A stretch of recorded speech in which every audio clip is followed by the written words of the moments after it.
beautiful souls. You are listening to the Messy Human Tarot, and I'm your lovely host, Ruby Garnet. The crowd goes wild. Woo! If you haven't already, check that disclaimer, because I am not an LMHC doctor, financial, legal advisor. This is entertainment only. Anything that doesn't fit, please drop it where it counts. Yeah. It is all timeless in general. Right, Dio. So there was at one point today, I'm like, I know what this is all about. And I was like, yeah, like I thought. And then I had this weird moment where I'm like, wait, maybe I don't. Oh, the universe loves to keep me guessing, because I saw so many angel numbers. Like, I kid you not, I saw 28, 22. I saw, what else did I see? 555, 606, 607, 616. I'm pretty sure, yeah, I did. I saw 303, 313, 333. So I mean, there was like a lot of angel numbers, but a lot of the time, this resonating sound in my head was, it's time to make a decision, which is Two of Swords energy for me, because, and I've been getting that a lot in a lot of the collective energy that I've been feeling out, but I don't think it's really what we think it is. I think we're like, okay, so this is usually when people hear, I gotta make a decision. Oh, that means I gotta get a new job. I have to leave this place. I have to go find a new apartment. I have to make a decision on what am I gonna color my nails.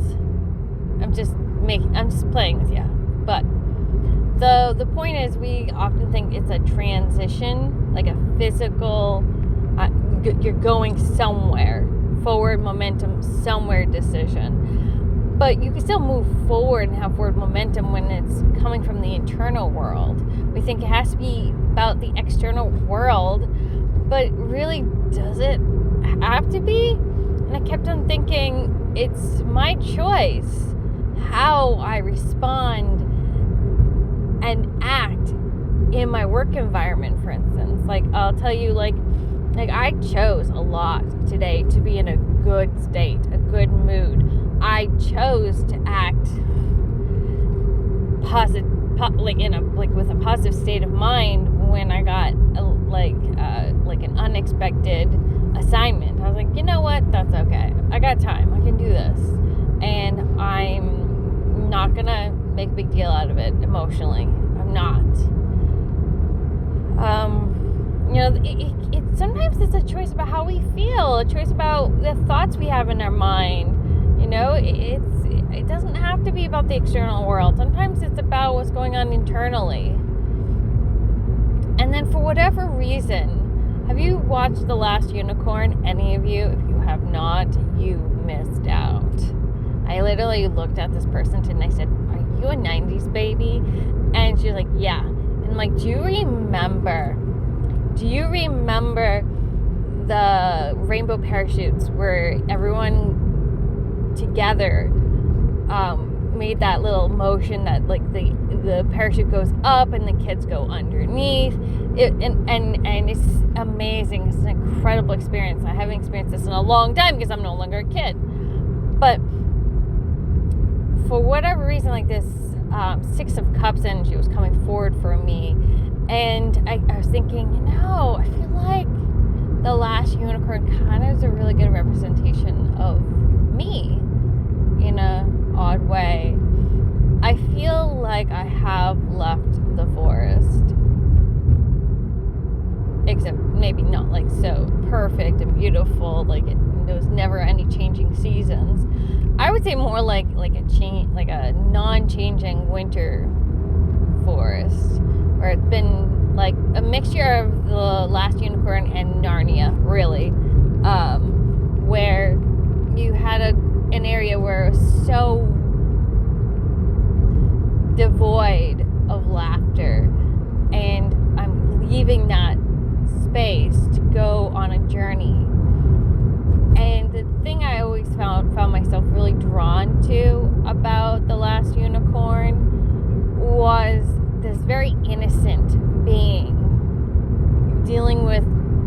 all kinds of situations and making all kinds of choices to the best of her ability. And she gets to a point where, like, some of these decisions for her, she just breezes right through. But there's one decision that she doesn't really quite, it's not really one-dimensional, it's messy, it's hard.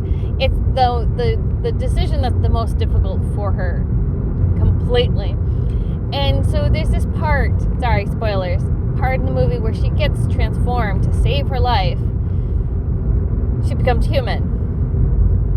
And her life as a unicorn starts blurring, like she's like forgetting herself, which, you know, if you believe in us being spiritual beings, we come to this planet, we do actually, as children to adults, we forget what it was like to be a figurative unicorn. And we try to hold on to it as best as we can, and we have to make decisions as humans, and it's hard, it really is. And so eventually, like, the clock is striking, you know, she has to escape the castle that's falling apart, and she does go back to being a unicorn. And I think that's the hardest choice for her out of all of it, was her becoming a unicorn, because she knew what mortality tastes like. She knew what love tasted like, and she had to basically give it up. She no longer was in a form compatible to be with the man that she loved, and she thought she would forget what it meant to love. She thought she'd forget that feeling as a unicorn. And in the scene, she says, "I haven't forgotten." She didn't forget. So when we go out back into being in the spirit world, we don't forget what it felt like. And so I feel like it's a very moving movie when you really kind of go back. I wish they do a remake, like a good remake, like a really good remake, because I even as an adult, I still find myself very highly drawn to it, very touched by it. I'm always like whirling it around in my head, going like, you know, I wish like this had been a longer thing, or you know, something that resonates with everyone, you know, and is good. But so yeah, I felt that really, and so coming back to decisions, I think that as a human being, we have to decide, like we have to escape the castle, like this weird place of brain fog and lifelessness, and fully embrace love and joy somehow, and be okay with love and all its trials. And yes, there's a possibility it could end. We could be very much separated from that person we care so much about. Remember, this is a figurative story, you know, where it doesn't have to be actually love. It could be like just from the people we remember and recall into the next life. We may not remember them. We're like, who are you again? Oh yeah, didn't we just have a life together? Yeah, now you're my enemy. Darn it. But in this life, we have to make choices. And I think the one that I really connect with, the hardest choice, she's dealing with the skull, that skeleton dude, and she has to solve a riddle. And he doesn't turn it into wine. He makes him think it's wine, and it's really not. But he can't tell anymore. And so he tricks the skeleton, and skeleton is supposedly drunk.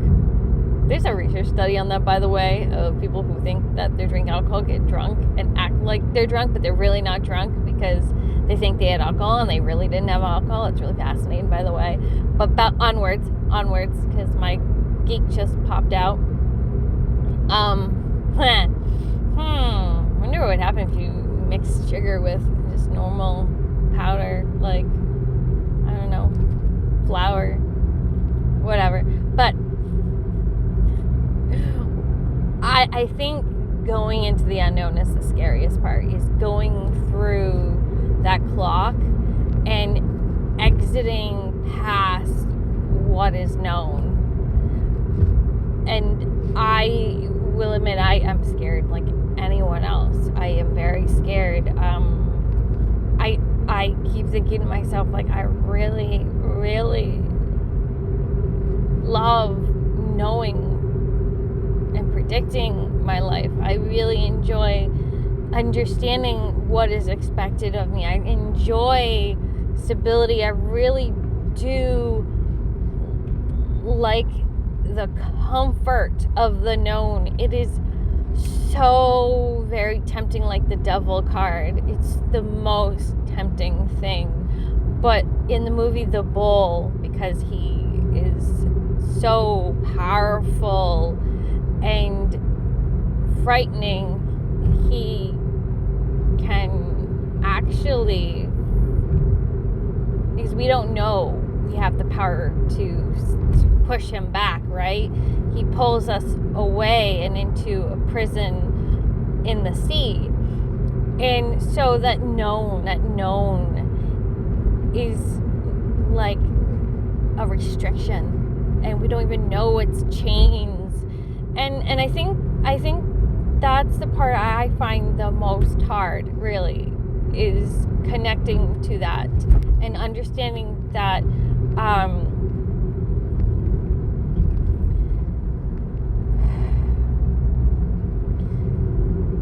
that sometimes self-sabotage is because we don't know what's going to happen next. We don't.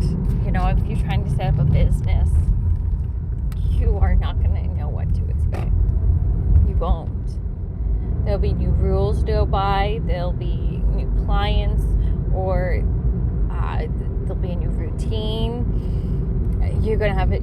You know, we like to think the things that we're connected to are part of our identity. And then that's dangerous, because if things become very rigid and don't change, then there's no room for growth, because our identity is connected to those things, and we become scared of disconnecting to those things. Yeah, and that's really deep, right? That's scary. And you know, in the scene is the butterfly, right? He's in the very beginning of this whole movie, and he doesn't make a lick of sense to her. She keeps like telling him, like, stop talking in riddles. She's very clearly frustrated by him, but he give it to her straight. There is no straight answer in this world. I wish there was, right? But there is no straight answer. If the universe was if we were to ask the universe like a straight question and expect a straight response, the universe could not do it. It's like, well, you could go left or you could go right, and you're like, but what should I do? What should I do? Should I go left or should I go right? Well, you could do both. And the universe will tell you that. And you're like, but that's not a straight answer. And then the universe is like, I know. Sucks, doesn't, not knowing what's going to happen next, right? And I'm like, I really want to F-bomb her so bad. Right? Why? But we're at the stage of the game where I have to wrap up. This is not meant to be one of the longer episodes. I had a thought, and I felt very much inspired by that thought, and I definitely think I'm going to touch on it again, because it felt really good to go there. Let me know more in the comment section if there was anything you were confused by, or how this conversation impacted you. Feel free to look down below for services, doulas.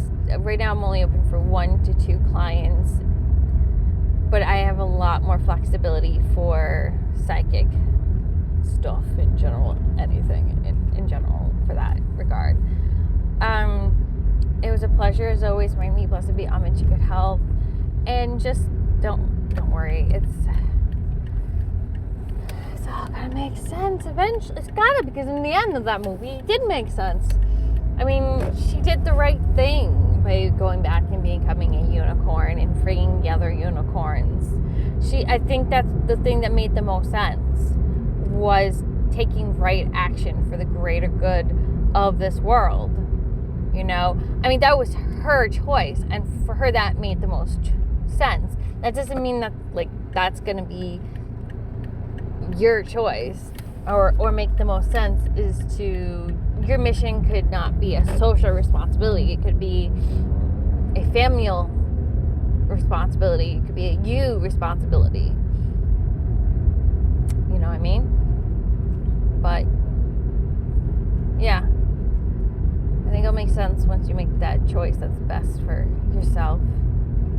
Alrighty, now I actually really for realsies gotta go to the loosies. Adios, Miami. Blessed be, I'm into your good health. And I had a wonderful, lovely time, and I cannot wait to post it.